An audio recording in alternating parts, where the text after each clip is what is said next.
This is a CBS News special report. I'm Bianna Golodriga reporting from CBS News headquarters in New York. Good morning. Senator Al Franken of Minnesota is addressing the Senate as pressure grows on him to resign. More than half of his fellow Senate Democrats said yesterday that it is time for him to go. This after a number of women accused him of sexual misconduct. Franken is in his second term in office, and if he steps down, Minnesota's governor, a Democrat, will appoint a replacement. Let's listen in. Women have come forward to talk about how they felt my actions had affected them. I was shocked. I was upset.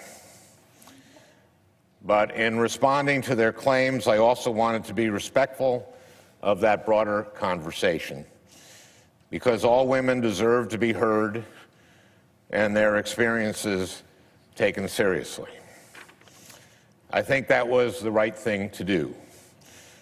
I also think it gave some people the false impression that I was admitting to doing things that, in fact, I haven't done. Some of the allegations against me are simply not true. Others I remember very differently.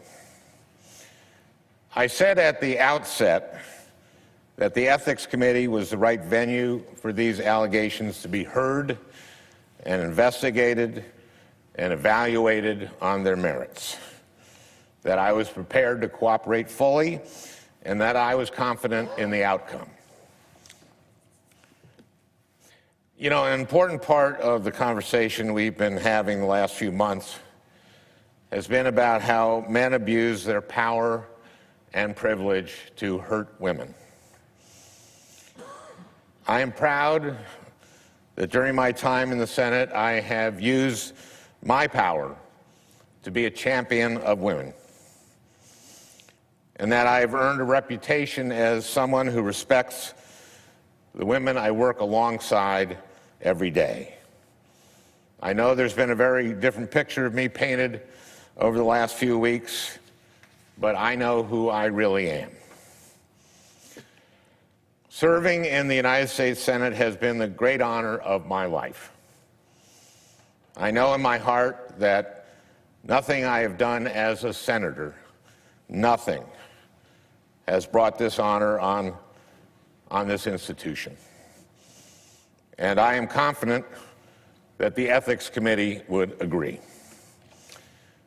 Nevertheless, today I am announcing that in the coming weeks, I will be resigning as a member of the United States Senate. I, of all people, am aware that there is some irony in the fact that I am leaving while a man who has bragged on tape about his history of sexual assault sits in the Oval Office, and a man who has repeatedly preyed on young girls campaigns for the Senate with the full support of his party. But this decision is not about me. It's about the people of Minnesota. It's become clear that I can't both pursue the Ethics Committee process and at the same time remain an effective senator for them. Let me be clear. I may be resigning my seat, but I am not giving up my voice. I will continue to stand up for the things I believe in as a citizen and as an activist. But Minnesotans deserve a senator who can focus with all her energy on addressing the challenges they face every day.